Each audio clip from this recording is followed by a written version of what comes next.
ตำมักข้อก่อนบ่ายข้าวเหนียวฮ้อนๆโอ้มักข้อเสียงขวางหน่วยบักใหญ่ซัมโปรตีน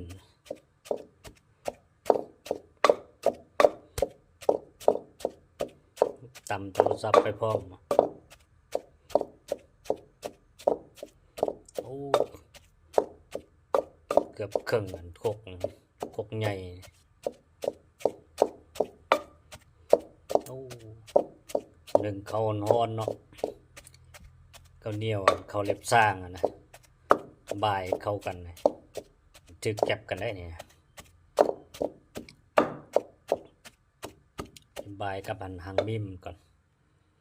โอ้สำจิกินเนาะลายเท่าไรวะ